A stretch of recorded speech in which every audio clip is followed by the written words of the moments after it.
Bom dia, boa tarde, boa noite, tudo bem por aí? Sim? Sim. Estamos aqui, como sempre, saindo da frente, com a correção extraoficial do vestibular da UFPR 2019-2020 com as questões de matemática. Muito bem. Vocês sabem que aqui, eu já disse, a correção é extraoficial, o gabarito foi publicado, eu tenho a prova aqui, obrigado ao Sonico, que mandou a prova para nós no grupo dos professores, muito obrigado. E a gente faz uma correçãozinha rápida, não vou me estender muito em algumas questões, porque a gente não tem esse tempo hábil para ficar lá 3 horas fazendo correção. Então, nós vamos fazer uma correção, claro, não vou só dizer que é DCA, CCBA, DBE, porque não é assim também, a gente vai fazer correção e comentário. Mas não vou me estender em algumas coisas não, a gente não vai perder tempo com algumas coisas. O que a gente acha importante, a gente pontua. Questão número 10, que é a primeira de matemática, é assim, considere a circunferência B, cuja equação do plano cartesiano é x² mais y² menos 8x mais 10y mais 10y mais, como dizem alguns, 21 igual a 0. Tudo bem. Equaçãozinha bonitinha. Daí a pergunta da banca é qual das equações abaixo vai ser tangencial a essa equação. Então, você sabe que tangente, eu tenho uma equação aqui, ou uma circunferência aqui, tangente é isso aqui. Ó. Ela só tem um ponto em comum, certo? Tudo bem. O problema é que essa equação foi dada de uma forma e todas as 5 que estão lá estão dadas em outra forma, na forma reduzida. Primeira coisa, vamos tentar reescrever isso da forma que a gente conhece. Você sabe que isso aqui é 2ax, isso aqui é 2bx, isso aqui é a², todo mundo sabe disso. Então eu já vou direto na equação reduzida, que é x menos 4² mais y mais 5² igual a 20. Todo mundo sabe disso. Essa equação semelhante à primeira. A grande pergunta é, quando que uma equação de uma circunferência vai ser tangencial a outra equação de uma circunferência? Centro 1, centro 2. Quando isso daqui for verdadeiro. Raio 2, raio 1. Quando a distância entre os centros for igual à soma dos raios. Isso é uma tangência. Então isso é uma tangente. A distância entre os dois centros tem que ser a soma dos raios. Muito bem?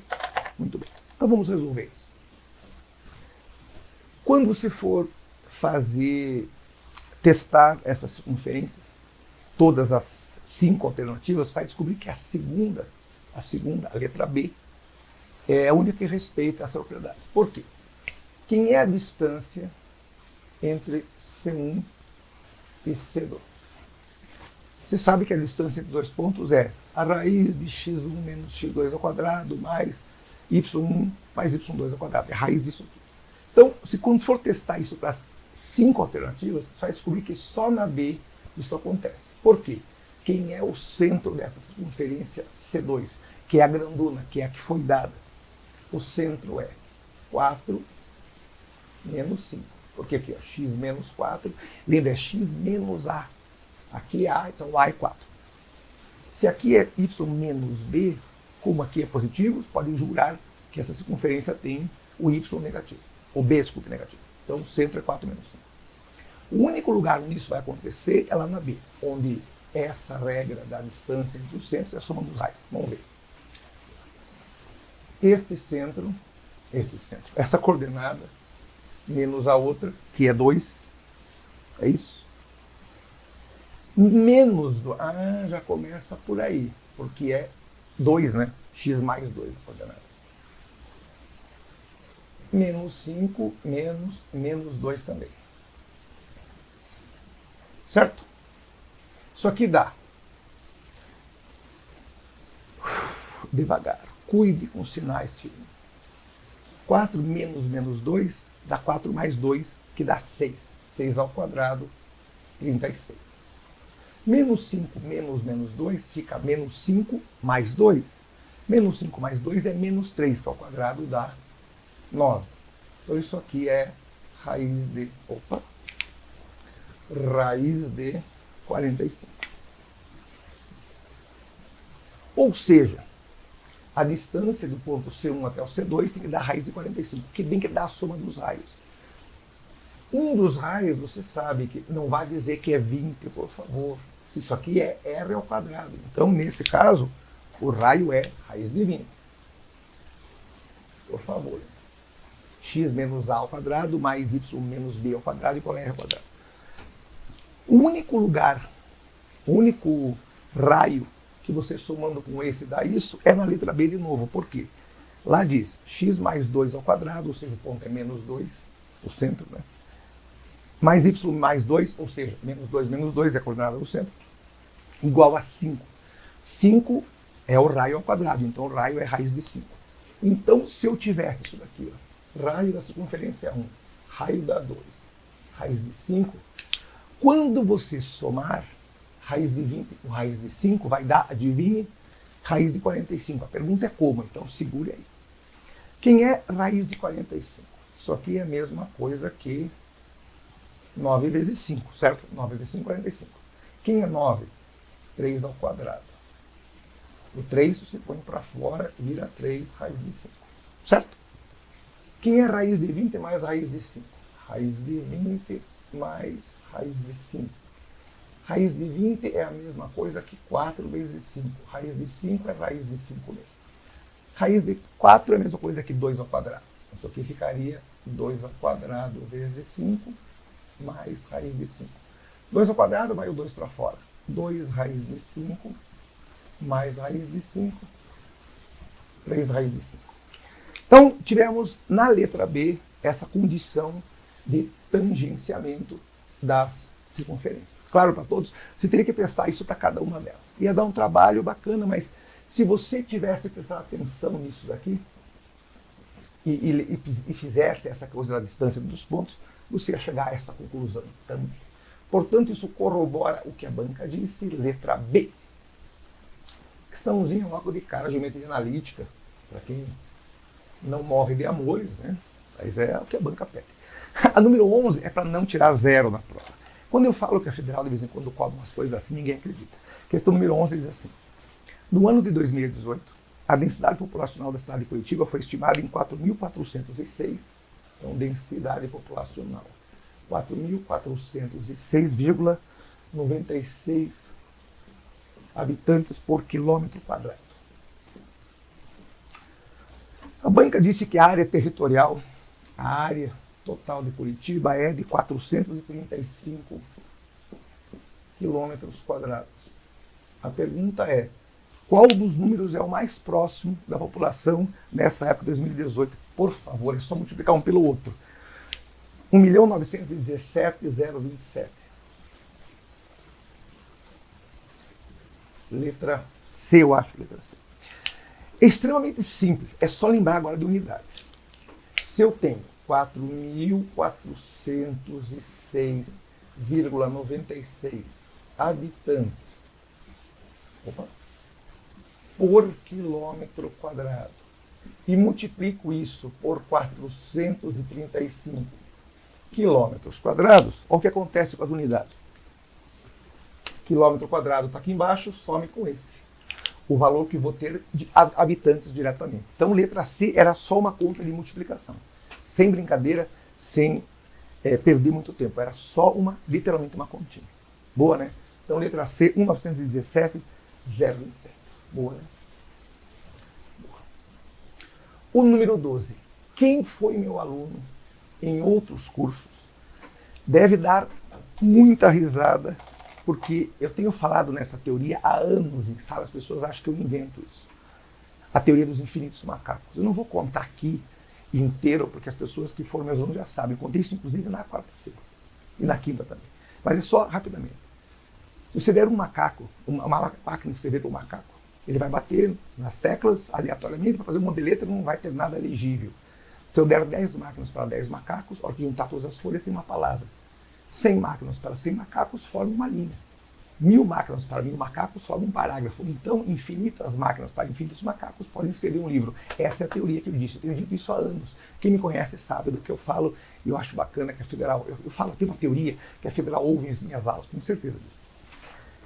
Então, os caras dizem assim, uma adaptação do teorema do macaco afirma que o macaco, digitando aleatoriamente no teclado do computador, mais cedo ou mais tarde escreverá a obra Os Sertões de Presas da Cunha. Imagine que o macaco digite sequências aleatórias de 3 letras em um teclado que só tem as letras S, E, R, T e O. Qual a probabilidade de esse macaco escrever a palavra ser na primeira tentativa? Então, nós temos 3 letras, palavras com 3 letras, e cada uma delas pode ser a letra S, a letra E, R, T ou O. Qualquer uma dessas 5 letras, certo? Certo, entendeu? Certo com S, certo com C, mais baixinho por causa da tampa. Então, eu tenho na primeira posição qualquer uma das 5 letras. Então, eu tenho 5 possibilidades aqui. Como a banca não disse que eu não podia repetir, então eu parto da premissa que eu possa. Então, na segunda posição, também tenho 5 letras. Qualquer uma dessas 5. E na terceira também. 5 vezes 5 vezes 5, 5 ao cubo, que é 125. Pergunta, qual é a probabilidade de qualquer palavra de 3 letras aparecer aqui? Bom, a chance de uma palavra, sendo a palavra ser, ou 3 S's, ou qualquer outra palavra com 3 letras, sempre será 1 em 125. Por quê? Porque é uma palavra qualquer, eu digo, a gente reconhece a palavra ser porque está no nosso dicionário, mas SSS também seria 1 em 125. A palavra OOO também seria 1 em 125. Claro para todos? Então não é porque é uma palavra reconhecida que teria menos ou mais chances. Claro para todos? Pegadinha boa, né? Ah, e quando eu falo que a equação do primeiro grau não só cai como despenca, o povo não acredita. Não gostou dessa do macaco? Boa, né? Boa. Define-se o erro da função f para o ponto xy como sendo o valor, olha o modo, eu aviso que cai modo, os caras não me acreditam. Como sendo esse módulo aqui. É o valor do f de x menos o y que deu o que você calculou. E o erro do f para o conjunto de pontos C como sendo a soma dos erros de f para todos os pontos de C. Então o erro total é a soma de todos os errinhos individualmente. Entre as funções abaixo, qual possui o menor erro para o conjunto? Então, a banca te deu um conjunto que diz assim. 0,3, é isso? 0,5, desculpe. 1,3 e 2 menos 1. Então, olha que bonitinho. Esse é o valor do x. Esse é o valor do y. X e y. X e y. X e y. A pergunta é, qual das funções abaixo representa a melhor função com o menor erro? Então, lembrando, se for fazer a plotagem desse gráfico aqui, vou fazer sem escala, sem nada. 1, 2, 3, 4, 5. O 0, 5 está aqui, o primeiro ponto. 1, 3 está aqui. E 2 menos 1 está aqui. Veja, não é uma linha reta perfeita. Não é uma linha reta perfeita. E não era para ser mesmo. Então a pergunta, qual desses gráficos, qual dessas equações se adaptaria melhor? É a que passa só nesses dois? É a que passa nesse? É a que passa nesse? Ou sei lá. Então eu falei isso em sala. Coincidentemente, eu estou dizendo que a Federal ouve as minhas aulas. Eu falei que eu fui procurado por um colega que queria ajustar certos pontos. É isso aí, isso que a banca pediu.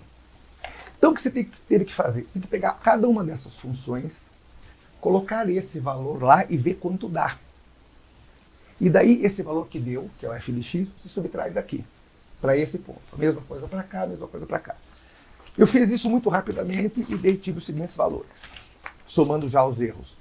Na letra A deu meio, já com o módulo e tudo. Na letra B deu 2, na letra C deu 2, na letra D deu 3,5 e na letra I deu 3, a soma de todos os erros.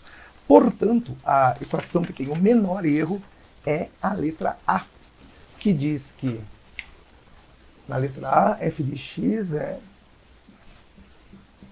menos 3,5, menos 2,5x, mais 5. Então, qual era o segredo aqui? Você tinha que testar, literalmente testar para cada uma dessas equações aqui, este ponto e ver quanto dava e comparar com o valor que tinha que dar. Entendeu? De todas elas, aqui teve o menor erro, tanto que a banca pede o menor erro, foi a letra A. Certo? Sim. Sim.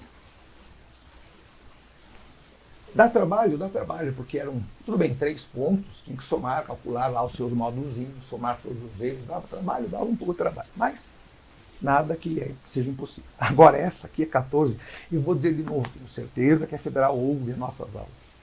Suponha que, num período de 45 dias, o saldo de uma pessoa pode ser definido pela equação. Quem é que vai definir o saldo pela equação? Eu queria. Ainda mais essa aqui que é positiva, né? Menos 240t mais 1.400. É isso, certo? É isso. S o saldo e T no intervalo de 1,45. 45 dias, hein? Então, S é o saldo.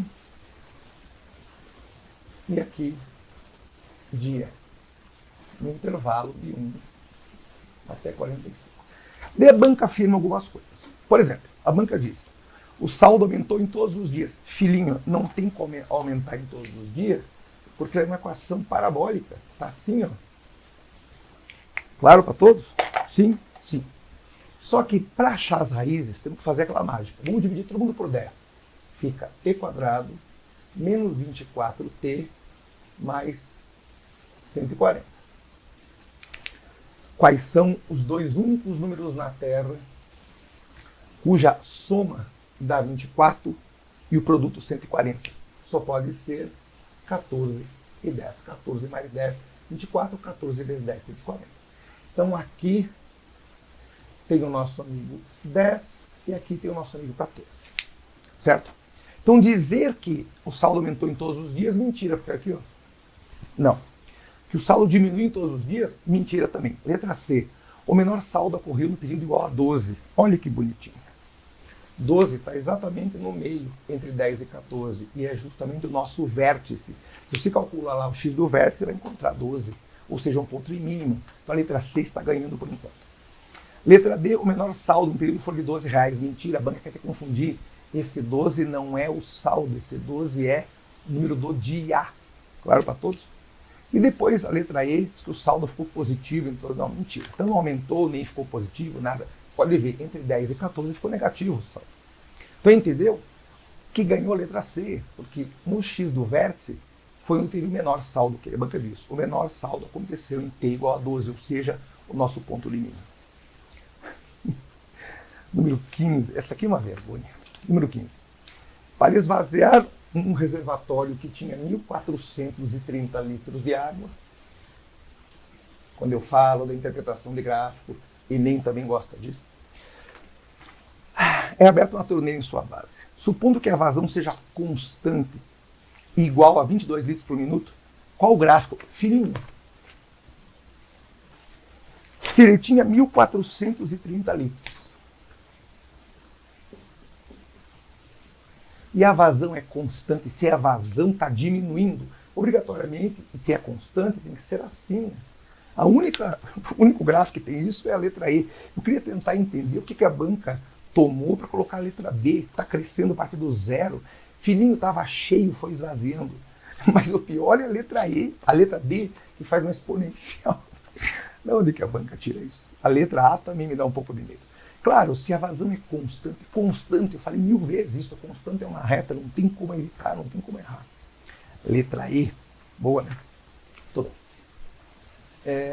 Eu não sei, olha, para vocês da Federal que estão assistindo as minhas aulas, muito obrigado por fazer essas homenagens aí veladas, agradeço bastante.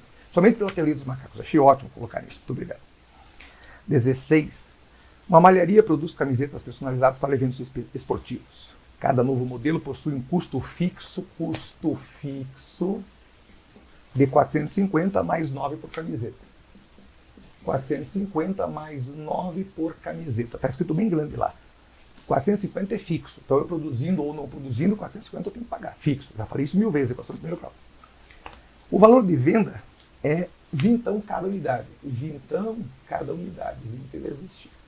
A pergunta é, qual é a desigualdade que permite calcular o número de camisetas a serem vendidas para que se tenha um lucro de no mínimo R$1.000? Filhinho, para ter lucro, eu tenho que vender mais do que eu gasto para compra. Eu tenho que fazer 20x menos. Vamos fazer um 50 direito, não é porque meia-noite e meia tem que fazer de qualquer jeito. 450 mais 9x. Venda menos o meu custo tem que ser, eu tenho que ter um lucro mínimo de 1.000. Então, isso aqui tem que ser menor do que 1.000. Eu se procura lá na resposta, não tem isso. É claro que tem. Eu digo que a federal não faz as coisas como a gente gostaria. Olha que sutileza. Ele colocou o 9 aqui para fora. E ficou 450 por 9, 50, 9x por 9, x. Isso aqui tudo tem que ser maior ou igual a 1.000. Extremamente inteligente essa questão e simples. Ou seja, letra E de novo. Cara, não tem como errar, mas a letra lá é N em vez de X. Cara, tanto faz. Letra é letra. Então, insistindo, se o custo é esse, fixo mais variável, o valor de venda é 20, então, por unidade, então é 20 vezes a unidade. Qual é a formuleta para eu achar o lucro? Venda menos custo. Venda menos custo. Tem que ser maior ou igual a 1.000. As letras A e B dizem que tem que ser menor ou igual a 1.000. Então não é lucro, é prejuízo, né? Então eu não quero ganhar milão. Cara, não dá. A interpretação é de matar. 17. Penúltima. Uma das mais bem formuladas que eu vi nesta prova. Não de todos os anos, nesta prova. Não caiu log, por incrível que pareça, nem exponencial, mas caiu essa biruta. A maior variação de maré no Brasil ocorre na Baía de São Marcos, no estado do Maranhão. A diferença entre o nível mais alto e o nível mais baixo pode chegar a 8 metros. E o cara diz assim, o nível é descrito pela seguinte formuleta. N igual 3 vezes o seno de P menos 5 vezes π sobre 6 mais 4. Eu vou dizer de novo, tenho certeza que a Federal ouve o que eu digo. A Federal é o novo Google Assistant, nova Siri, nova Alexa, ouve o que a gente fala. Eu contei isso em sala. Seno de alguma coisa, não interessa do que é, vai variar de menos 1 a mais 1, obrigatoriamente. Não interessa o que tem lá dentro. Seno varia de menos 1 a 1, cosseno também. Então vai ser 3 vezes menos 1 mais 4. 3 vezes menos 1 é menos 3. Mais 4 é 1. 3 vezes mais 1 mais 4 é 7. Portanto, a diferença realmente é de 8 metros, como a banca disse. Certo? De banca dá 4 alternativas. Lembrando que esse T está no intervalo de 0 a 24 horas. O grande problema é, se você fosse pensar no seno como sendo assim, você ia queimar a fuça. Por quê? Primeiro nós temos um deslocamento que é de 4 para cima. Então ele não estaria no 0, estaria para cima. Então ele estaria já aqui, ó, começaria assim. E um outro grande problema é que tem não dá para chamar de atraso nem de adiantamento, mas ele tem uma compensação temporal. Então, se for fazer esse gráfico de maneira decente,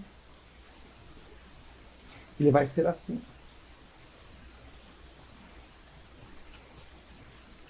Guarde isso. E é verdade. O que eu sugiro fazer? Fazer para cada 3 horas ou fazer para cada 8 horas o tempo. Eles conseguem só unir os pontinhos. A banca diz assim, o nível mais alto é atingido 2 vezes durante o dia. Verdade. Quando for fazer o gráfico decentemente, você atinge 2 vezes. Eu fiz aqui às 8 e às 20. Às 11 horas é atingido o nível mais baixo da maré. Mentira. 11 horas estaria aqui. Mentira. 11 horas está aqui, ó, quase no 0. Às 5 horas é atingido o nível mais alto da maré. Mentira, não é assim o que acontece. É às 8 e às 20. E a diferença entre o nível mais alto e mais baixo é de 3. Mentira, se a banca disse no enunciado que a diferença é de 8, então é de 8, a gente acabou de provar. Ó. 3 vezes o seno de qualquer coisa, não interessa quanto o que tem aqui dentro, isso aqui sempre vai variar de menos 1 até 1.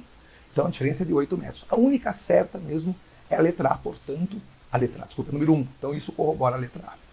Boa, né? Então, insistindo, quando você for fazer o gráfico, desenhando bonitinho, não é seno, não é só isso daqui. Cuide, seria seno disso se fosse seno de π vezes t. Cuidado, seno de π vezes t. Aqui é P menos 5 vezes π sobre 6. Então você tem que criar esses deslocamentos aí, esses ajustes horários. Então cuidado, o gráfico ficaria assim. Então realmente 2 vezes por dia o ponto máximo, cuidado. E finalmente a última, a mais chata de todas. Eu recomendaria o seguinte para os senhores. Tem o desenho lá. Eu não vou desenhar todo o octógono por uma questão de preguiça também, né? Nós temos um ponto aqui, temos um ponto A aqui e temos um ponto B aqui. Aqui embaixo quem quer? Não tem. Letra qualquer. A, aqui o B, vamos chamar aqui de A, B, C, D, F, chamar de G. Desculpe, A, B, C, D, E, F, G, H, chamar de H. A banca disse o seguinte, as coordenadas do ponto A são 8 e 6, 8 e 6. 8 aqui e 6 aqui. E querem saber quem que é esse cara. Então eu não vou nem perder tempo em fazer continhas. Pode usar a lei do cosseno se quiser. Mas ó, se aqui é 8, aqui é 6, isso aqui é um triângulo retângulo aqui, né? Então isso aqui é 10. Como é um octógono, isso aqui também é 10. Ó. Certo? Daí a banca pergunta, quem é a ordenada desse ponto? Ordenada. Então, se fazer a projeção para cá. Com certeza, tem que ser menor do que 10. Então, não pode ser a letra A, não pode ser a letra B, que seria 12. Então, não é o próprio 10. Pode ver, ele é um pouquinho menor. Quando se for fazer a projeção, ele é, desculpe, um pouquinho maior, né? Um pouquinho maior do que o raio 10. Então a pergunta, tem que ser o 10? Não. Então a grande pergunta é, quem é esse tamanho? Então lembra, quando for fazer direto, realmente do gráfico mesmo, você tem que ter um pouco de bom senso. Né? Aliás, um pouco não, você tem que ter bastante bom senso. Porque ele pede a ordenada, lembre, abscissa, abscissa, x, ordenada. Então ele pede a ordenada do ponto B. Como o raio é 10, e essa projeção aqui acaba sendo um pouquinho menor, porque aqui é 10, mas aqui é um pouco menor, pode ver, tem um ângulo aqui. Então isso aqui é 10 aqui, vai ser um pouco menor. Então não pode ser a letra A nem a letra B. Não pode ser a letra C também, porque passa de 10. Então ficaria entre a letra D e a letra E. Então o que eu faria? Você poderia usar a lei dos cossenos, só que o único ângulo que você conhece é esse, que é de 45 graus, o resto você não conhece nada. Então daria um trabalhão para desenvolver isso. Então o que eu faria? Bom senso. Se aqui tem que ser um pouquinho menor do que 10, o valor realmente mais próximo disso é 7 raiz de 2, que dá 9,9. Isso corrobora também a letra D como resposta. Então foi um vestibular de extrema simplicidade, para quem conhecia matemática, claro, para quem estava de olho nessas coisas todas. Duas de analítica, uma de continha, literalmente fazer multiplicação, uma de probabilidade, uma de seno e cosseno, uma de segundo grau, uma de interpretação de gráfico, duas de primeiro grau, verdade, e essa biruta aí de geometria plana. Então, foi extremamente simples esse ano, como tem sido ao longo dos anos aí. Então, parabéns para o Federal pelas provas, parabéns para os nossos alunos aí, de todos os lugares pelos quais eu dou aula, parabéns para todos, tenho certeza que foram todos muito bem. Tem dúvida? Escreva, grite, berre, super bem, certo? Então, fico feliz pela Federal colocar as minhas frases, a teoria dos macacos e as coisas que eu tenho falado em sala, acho bacana isso. Então, tem dúvida? Escreva, mande e-mail. É isso aí, dia 10 de janeiro, ou 9, ou 15, ou 12, sei lá, estaremos lá levando um por um no colo lá no banho de lama. Grande abraço, parabéns a todos, eu vou, mas hoje eu não volto. Fui!